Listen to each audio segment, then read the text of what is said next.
हमारे प्रधानमंत्री कितने दानी हैं इसका दिव्य ज्ञान नहीं हो पाता। अगर यह महापुरुष यह नहीं बताए होते कि मोदी जी सच कहे थे, न खाऊंगा न खाने दूंगा, तभी तो वो विदेश जाकर धन बांट आए। इससे तो यह साफ हो गया कि वह बड़े दानी और धार्मिक किस्म के इंसान हैं। इतना ही नहीं, मुझे लगता है वो सिद्ध पुरुष हैं और सिर्फ सिद्ध पुरुष ही महान काम को अंजाम दे सकते हैं। उन्होंने विश्व का सबसे बड़ा मूर्ति बनवाए, आपने देखा नहीं, दुनिया का सबसे बड़ा स्टेडियम भी बनवा दिए। वो जो भी कर रहे हैं बड़ा कर रहे हैं। अब विपक्षियों को उनसे जलन हो रही है कि वह इतना पैसा कैसे खर्च कर दिए। बुड़बक को कौन समझाए? जब सब बड़ा बड़ा होगा तो रुपया भी उतना ही खर्चा होगा ना। और फिर जब तुम लोग सत्ता में थे तो तुम्हें खर्च करना नहीं आया, तो इसमें मोदी जी की कहाँ गलती? तुम बड़ा मूर्ति नहीं बना सके, तुम बड़ा स्टेडियम नहीं बनवा सके, तुमको विदेश घूमना नहीं आया, तो इसमें मोदी जी की कहाँ गलती? अब देखिए, पीएम आवास साहब बना रहे हैं और विपक्ष कह रहा है ऑक्सीजन नहीं है। आवास और ऑक्सीजन का भला क्या संबंध? विपक्षियों को कोई काम नहीं है, लोगों की मौत महामारी से हो रही है, चिल्ला रहे हैं, खुद कुछ करेंगे नहीं और बिना वजह हो हल्ला मचाए जा रहे हैं। प्रधानमंत्री बनने के लिए जितने पापड़ बेले हैं तो उसका सुख तो ले। विपक्ष उन्हें निशाने पर ले रहे हैं। यह कहाँ का इंसाफ है? मोदी जी प्रधानमंत्री हैं, प्रधान सेवक हैं, चौकीदार हैं, पर उससे बड़ा वह ज्ञानी है। विपक्ष बेवजह उनके सर्टिफिकेट की बात कर उन्हें नीचा दिखाने का काम कर रहे हैं। नए भारत का निर्माण वह सोच समझ के कर रहे हैं। आत्मनिर्भर बुझे, उन्हें पता है पेट भरा रहेगा तो नींद आती है, आप जागे और सबको जगाए, इसलिए सब इंतजाम किए जा रहे हैं। अब आपके पास गद्दी नहीं तो आप गद्दी के लिए चिल्ला रहे हैं। बेवजह आरोप मोदी जी पर नहीं लगाएं।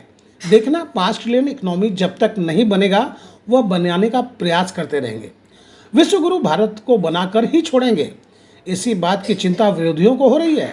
अब देखें, मोदी जी के हिसाब किताब की बही खाता सदन में दिखाकर विपक्ष क्या साबित करना चाहते हैं। पुण्य का काम आप सबों से तो नहीं हो सका, यही चिंता विपक्षियों को है। हमारे महान देश के प्रधानमंत्री पर इस तरह की टिप्पणी शोभा नहीं देता। देखें, सदन में चिल्ला चिल्लाकर गला फाड़ कर बही खाता दिखा रहे हैं।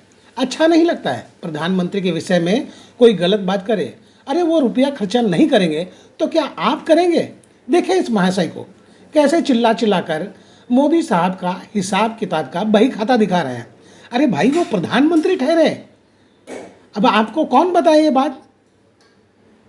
पर आप है कि दिखाए जा रहे हैं। चलो, बड़े जोर शोर से भारत के महान प्रधानमंत्री, यशस्वी प्रधानमंत्री।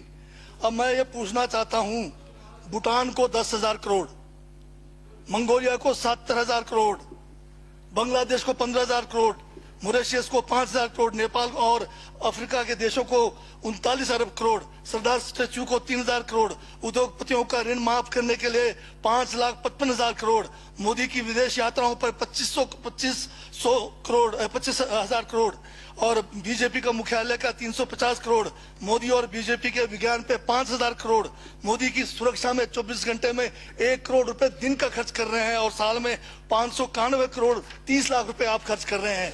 और पिछले 5 सालों में कुंभ के मेले में 15,000 करोड़ और यूएसए के प्रेसिडेंट ट्रंप को नमस्ते करने के लिए 100 करोड़। तो ये यशस्वी प्रधानमंत्री है क्या? इस किस्म के प्रधानमंत्री को यशस्वी कहेंगे?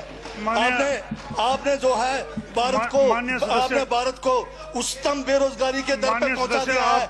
आज विश्व में भारत जो है भूखमरी में बांग्लादेश से भी नीचे है, आज पाकिस्तान से भी नीचे है। जिस देश में 25% जो है रात को भूखा सोए, उस देश का प्रधानमंत्री यशस्वी है क्या? जिसने देश की आर्थिकी को बिल्कुल नीचे कर दिया, छिन भिन कर दिया, जिसने जीडीपी खत्म कर दिया, जिसने नोटबंदी में लोगों को जो है नोटबंदी के तहत जो है लोगों को मरवा दिया, जिसने नौकरियां खत्म करा दी, जिसने महंगाई चरम पे पहुंचाई, जिसने पेट्रोल 100 रुपए कर दिया, डीजल 100 रुपए कर दिया, क्या वो यशस्वी है? क्या उसको यशस्वी कहेंगे आप?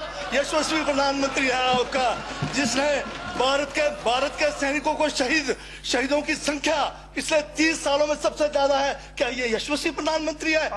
जिसने देश के अंदर चीन को घुसा दिया, क्या वो यशस्वी प्रधानमंत्री है? बजट पे बोलिए। माननीय सभापति महोदय, ये बजट में जिक्र हुआ है यशस्वी प्रधानमंत्री का और मुझे उसका जवाब देने का पूरा अधिकार है, जो मुझे कोई छीन नहीं सकता है।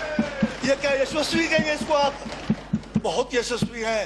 देश का जो है आज बिल्कुल देश को आर्थिक रूप से कंगाल, राजनीतिक रूप से कश्मीर से कन्याकुमारी जो अखंड भारत है वो खंड होने जा रहा है। हिंदू मुस्लिम कर करके आपने जो है इस देश की जो है ऐसी तैसी फेर रखी है। और अब जब मैं कह रहा हूं तो आपको तकलीफ हो रही है।